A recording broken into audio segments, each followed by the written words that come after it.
Hello students, welcome back to your very own YouTube channel Concepts Made Easy। तो last class economics में micro economics का topic हमने start किया था जो कि है आपका कंज्यूमर्स इक्विलिब्रियम। और कंज्यूमर्स इक्विलिब्रियम में हमने देखा था कि कंज्यूमर्स इक्विलिब्रियम पढ़ने का टू अप्रोचेस होता है। जो पहला है आपका कार्डिनल यूटिलिटी अप्रोच और दूसरा होता है ऑर्डिनल यूटिलिटी अप्रोच। हमने स्टार्ट किया था आपका कार्डिनल यूटिलिटी अप्रोच जिसमें हमने देखा था आपका कॉन्सेप्ट ऑफ यूटिलिटी, यानी यूटिलिटी क्या है। यूटिलिटी क्या था आपका, it is the want satisfying power of a commodity. साथ ही साथ हमने पढ़ा था आपका टोटल यूटिलिटी और मार्जिनल यूटिलिटी के बीच का रिलेशनशिप। तो आज के इस वीडियो में हम एक और इम्पॉर्टेंट कॉन्सेप्ट देखेंगे आपका यूटिलिटी से रिलेटेड, जो है आपका law of diminishing marginal utility. तो चलिए स्टार्ट करते हैं। तो law of diminishing marginal utility क्या है? तो law of diminishing marginal utility states that as we consume more and more units of a commodity, the utility derived from each successive unit goes on decreasing। कहने का मतलब है कि जैसे जैसे किसी भी कमोडिटी को हम कंज्यूम करते जाते हैं, क्वांटिटी इंक्रीज करते जाते हैं, वैसे वैसे उसका वांट सैटिस्फाइंग पावर जो है वो डिक्रीज होता जाता है। और यही आपका जो यूटिलिटी है और क्वांटिटी कंज्यूम्ड है, इन दोनों के बीच का जो रिलेशन है वो हम पढ़ते हैं आपका law of diminishing marginal utility में, जिसको हम गोसेन्स फर्स्ट लॉ ऑफ कंजम्पशन भी कहते हैं। यानी law of diminishing marginal utility का दूसरा नाम क्या हो गया आपका, गोसेन्स फर्स्ट लॉ ऑफ कंजम्पशन। क्यों इसका नाम पड़ा? क्योंकि it was given by a German economist H.H. Gaussian. ठीक है, चलिए आगे देखते हैं। आगे है आपका assumptions of law of diminishing marginal utility। assumptions क्या क्या है आपका? सबसे पहला assumption कहता है कि cardinal measurement of utility, यानी कि it is assumed that the utility can be measured and a consumer can express his satisfaction in quantitative terms। जैसे ऑर्डिनल में हम लोग वो क्वालिटेटिव इन नेचर होता है, लेकिन कार्डिनल जो है आपका वो क्वांटिटेटिव इन नेचर है, यानी कि यूटिलिटी को हम मेजर कर सकते हैं। कार्डिनल अप्रोच क्या कहता है कि utility can be measured and it can be denoted with the help of a unit known as utils, यानी हम अपना सेटिस्फैक्शन को डिनोट कर सकते हैं। दूसरा है मॉनेटरी मेजरमेंट ऑफ यूटिलिटी। ये कहता है कि एज्यूम करते हैं कि यूटिलिटी को हम मॉनेटरी टर्म्स में भी मेजर कर सकते हैं। तीसरा असम्पशन है कि consumption of reasonable quantity. It is assumed that a reasonable quantity of a commodity is consumed। Say for example, अगर आपको प्यास लगा है तो you will drink a glass full of water, not a spoon full of water। एक चम्मच पानी आप नहीं पिएंगे, आप एक ग्लास भर के पानी पिएंगे। तो रीजनेबल क्वांटिटी क्या है? ग्लास, ना कि एक स्पून फुल ऑफ वाटर। ये assumption है आपका कि यहाँ पे एक जो भी हम कंज्यूम कर रहे हैं that should be in a reasonable quantity। चौथा assumption कहता है continuous consumption। It is assumed that the consumption is a continuous process। Say for example, अगर हम एक आइसक्रीम खा रहे हैं, ठीक है, तो मतलब ऐसा नहीं होना चाहिए कि हम एक आइसक्रीम सुबह खाएं, फिर एक आइसक्रीम दोपहर में खाएं, एक आइसक्रीम शाम में खाएं। यहाँ पे जब हम सुबह में आइसक्रीम खाना स्टार्ट किए तो फर्स्ट आइसक्रीम खाए, जैसे ही मेरा फर्स्ट आइसक्रीम फिनिश हुआ वैसे ही हम सेकेंड आइसक्रीम खाए, सेकेंड फिनिश हुआ हम थर्ड खाए, थर्ड फिनिश हुआ हम फोर्थ खाए। ठीक है, यानी कि यहाँ पे जो हम कंजम्पशन कर रहे हैं कमोडिटी का वो मेरा कंटिन्यूअस होना चाहिए। फिफ्थ असम्पशन कहता है नो चेंज इन क्वालिटी। अब जो हम यहाँ पे आइसक्रीम खा रहे हैं, ठीक है, जैसे अभी मैंने एग्जांपल दिया कंटिन्यूअस कंजम्पशन में, तो हम जैसे आइसक्रीम खाए, ठीक है, तो हम पहले मान लेते हैं अगर चोकोबार खा रहे हैं तो सेकेंड टाइम भी हम चोकोबार ही खाएंगे। मेरा आइसक्रीम का जो फ्लेवर है वो चेंज नहीं होना चाहिए। ठीक है, जो मेरा पहला था वही होना चाहिए दूसरा भी। ठीक है, यानी क्वालिटी चेंज नहीं होना चाहिए। ठीक है, वरना अगर मेरा क्वालिटी चेंज होगा तो हो सकता है कि किसी पर्सन को चोकोबार खा के उतना सेटिस्फैक्शन ना मिले, बट वो अगर कोई दूसरा आइसक्रीम खाए, से फॉर एग्जांपल बटर स्कॉच खाए, तो उसको ज़्यादा सेटिस्फैक्शन मिल जाएगा। ठीक है, लेकिन यहाँ पे क्या कहता है law of diminishing marginal utility में कि मेरा जो क्वालिटी है वो सेम होना चाहिए। सिक्स्थ कहता है रैशनल कंज्यूमर। ना, the consumer must be rational, यानी उसको समझ होना चाहिए कि हम क्या खा रहे हैं। ठीक है, वो डिफरेंट कमोडिटीज में कंपेयर कर सके, कोई ऐसा नहीं कि हम चोकोबार भी खाएं और बटर स्कॉच भी खाएं बोले अरे दोनों तो सेम है। No, there is difference in their taste. तो उसको पता होना चाहिए, ही कैन जज एंड कैलकुलेट इजली कि which one is giving me what type of satisfaction. ठीक है, तो consumer must be rational. Next है आपका independent utilities. Now it is assumed that all the commodities consumed by a consumer are independent। ठीक है, यानी कि किसी भी कमोडिटी का जो यूटिलिटी है वो दूसरे किसी कमोडिटी पे डिपेंड नहीं होना चाहिए। यानी अगर हम यहाँ पे बिस्किट और टी का बात करें तो दोनों का मेरा यहाँ पे सेटिस्फैक्शन लेवल अलग अलग होना चाहिए। ये नहीं कि बिस्किट हम चाय के साथ खाते हैं तो हमको ज्यादा अच्छा लगता है। ठीक है, there should be separate level of satisfaction. तो इंडिपेंडेंट यूटिलिटीज होना चाहिए।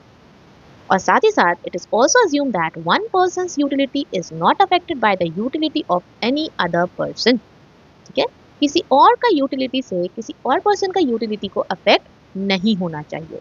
ठीक है, यानी कितना अजम्पशंस देखा हमने? 7 अजम्पशंस अभी तक देखे हम लोग। सबसे पहला है आपका कार्डिनल मेजरमेंट ऑफ यूटिलिटी, दूसरा है आपका मॉनिटरी मेजरमेंट ऑफ यूटिलिटी, तीसरा है आपका कि जो भी हम गुड्स कंज्यूम कर रहे हैं that should be of reasonable quantity, चौथा है कंटिन्यूअस कंजम्पशन होना चाहिए, फिफ्थ है आपका there should not be any change in quality, sixth point है आपका consumer must be a rational consumer, और सेवेंथ पॉइंट है आपका इंडिपेंडेंट यूटिलिटीज। नेक्स्ट है आपका point number 8, marginal utility of money remains constant. Now, as a consumer spends money on a commodity, he is left with lesser money to spend on other commodities. Now, in this process, the remaining money becomes dearer to the consumer and it increases marginal utility of money for the consumer. But such an increase in marginal utility of money is ignored as marginal utility of a commodity has to be measured in monetary terms. That is, it is assumed that marginal utility of money remains constant. तो ये particular point कहता है आपका जैसे कि हमारा जो income होता है वो फिक्स्ड होता है। ठीक है, इनकम फिक्स्ड होता है तो आप जैसे जैसे कमोडिटी खरीदते जाते हैं आपका पैसा कम होते जाता है, और कम पैसा होते जाता है तो फिर आपको और खर्चने का मन नहीं करता है, यानी money becomes dearer to you. ठीक है, और उसका यूटिलिटी बढ़ने लगता है, यूटिलिटी बढ़ने लगता है, यानी आप कम कम पैसे में आप कम सामान भी खरीदेंगे तो आपको ज्यादा लेवल ऑफ सेटिस्फैक्शन मिलने लगेगा। ठीक है, लेकिन इस पार्टिकुलर लॉ के हिसाब से अजम्पशन है आपका कि जो भी हमारा मार्जिनल यूटिलिटी है मनी का वो थ्रू आउट कॉन्स्टेंट रहना चाहिए। नेक्स्ट पॉइंट है आपका fixed income and prices. It is assumed that the income of the consumer and the prices of goods which the consumer wishes to purchase remains constant. तो जो income है, जो consumer का income है और साथ ही साथ गुड्स का जो प्राइस है दोनों ही कांस्टेंट रहना चाहिए। लास्ट पॉइंट है आपका point number 10, it is assumed that the consumer knows the different goods on which his income can be spent and the utility that he is likely to get out of such consumption. ठीक है, तो it means that the consumer has perfect knowledge of the various choices available to him.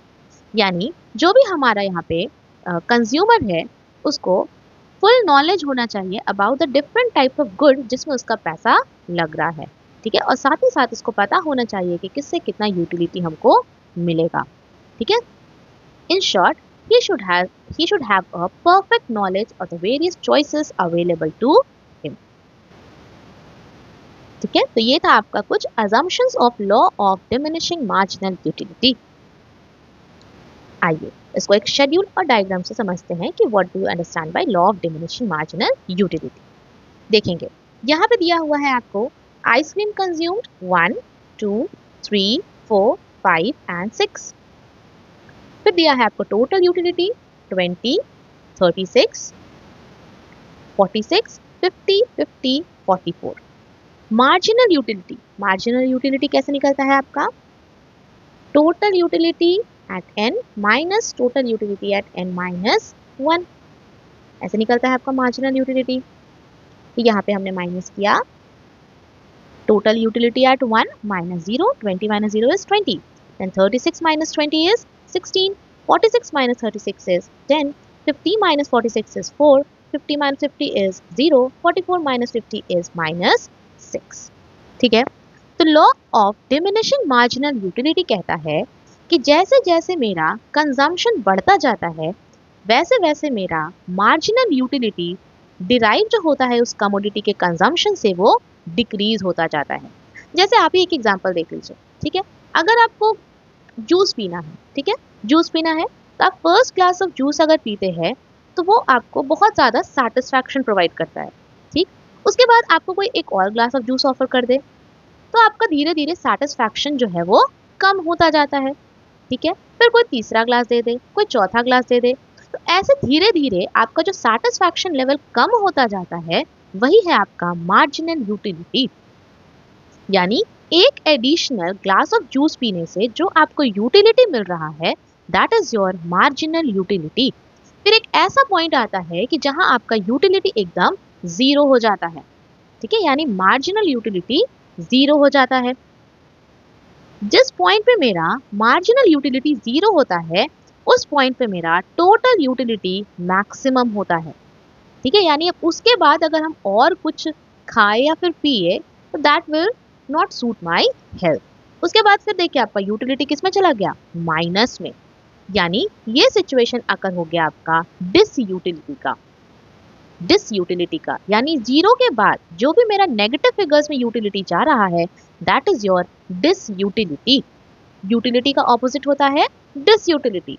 तो यहाँ पे जो satisfaction है तो satisfaction का ऑपोजिट हो गया डिससैटिस्फैक्शन, ठीक है। तो आफ्टर रीचिंग पॉइंट जीरो हमारा जो यूटिलिटी है या मार्जिनल यूटिलिटी है वो नेगेटिव होता जाता है, वो हो गया आपका डिसयूटिलिटी। और अगर हमारा मार्जिनल यूटिलिटी दिया है और टोटल यूटिलिटी निकालने को कहेगा तो sum total of all the marginal utilities gives you total utility, ठीक है। चलिए ये तो हो गया आपका शेड्यूल। इसी शेड्यूल को जैसे यहाँ पे ऊपर में एक डायग्राम में प्लॉट किया गया है जहाँ पे एक्स एक्सिस में दिखाया गया है आपका यूनिट्स ऑफ आइसक्रीम और साथ ही साथ वाई एक्सिस पे दिखाया गया है आपका मार्जिनल यूटिलिटी ऑफ आइसक्रीम। तो यहाँ पे हम देखेंगे कि आपका जो मार्जिनल यूटिलिटी है जो कि A B C D E point से रिप्रेजेंट किया गया है वो एक एक करके डिक्रीज करता जा रहा है। डिक्रीज क्यों कर रहा है, क्योंकि जैसे जैसे हमारा कंजम्पशन इंक्रीज करता है हमारा सेटिस्फैक्शन लेवल डिक्रीज होता जाता है, इसलिए मेरा मार्जिनल यूटिलिटी जो है वो डिक्रीज हो रहा है। देखेंगे मार्जिनल यूटिलिटी 20 से 16 हुआ, 16 से 10 हुआ, 10 से 4 हुआ, 4 से 0 हुआ, 0 से -6 हो गया, ठीक है। तो यहाँ जो फिफ्थ आइसक्रीम जब हम कंज्यूम कर रहे हैं जहाँ पे मार्जिनल यूटिलिटी जीरो है, यानी कि जब हम फिफ्थ आइसक्रीम कंज्यूम कर रहे हैं तो मेरे को कोई भी सेटिस्फैक्शन प्रोवाइड नहीं हो रहा है, ठीक है। और इस पर्टिकुलर पॉइंट को हम कहते हैं पॉइंट ऑफ सेटिटी। क्या कहते हैं हम, पॉइंट ऑफ सेटिटी। तो पॉइंट ऑफ सेटिटी कैसा पॉइंट है, it is the point where marginal utility is zero, ठीक है। और जब हम सिक्स्थ आइसक्रीम कंज्यूम करते हैं तो मेरा मार्जिनल यूटिलिटी जो है वो नेगेटिव हो जाता है और उस पॉइंट ऑफ सेटिटी के बाद जितना भी आगे का पॉइंट जाएगा सब में मेरा मार्जिनल यूटिलिटी का जो वैल्यू है वो नेगेटिव रहेगा, ठीक है। और मेरा मार्जिनल यूटिलिटी कर्व जो है वो डाउनवर्ड स्लोपिंग कर्व हो जाता है क्योंकि हमारा मार्जिनल यूटिलिटी जो है वो ईच सक्सेसिव यूनिट के साथ कम होता जा रहा है, ठीक है। इसलिए मेरा जो मार्जिनल यूटिलिटी का कर्व है that is downward sloping curve, ठीक है। तो this is all about law of diminishing marginal utility. I hope आपको इसमें कोई डाउट नहीं है। डिमिनिशिंग मार्जिनल यूटिलिटी का एक और नाम क्या था, गोसेन्स फर्स्ट लॉ ऑफ कंजम्पशन। उसका दो नाम और है, पहला है आपका fundamental law of satisfaction, fundamental law of satisfaction, और दूसरा है आपका फंडामेंटल साइकोलॉजिकल लॉ, ठीक है। यानी law of diminishing marginal utility is also known as Gossen's first law of consumption या फिर फंडामेंटल लॉ ऑफ सैटिस्फैक्शन या फिर फंडामेंटल साइकोलॉजिकल लॉ। चलिए तो उम्मीद करते हैं आपको law of diminishing marginal utility में कोई डाउट नहीं है। ये एक बहुत ही इंपॉर्टेंट कॉन्सेप्ट है। अब नेक्स्ट क्लास में हम लोग देखेंगे आपका कंज्यूमर्स इक्विलिब्रियम। और कंज्यूमर्स इक्विलिब्रियम पढ़ने से पहले अगर आप अपना टोटल यूटिलिटी, मार्जिनल यूटिलिटी और साथ ही साथ law of diminishing marginal utility का कॉन्सेप्ट क्लियर कर लेंगे तो आप बहुत ही ईजिली कंज्यूमर्स इक्विलिब्रियम पढ़ सकते हैं। चलिए, तो आज के लिए इतना ही।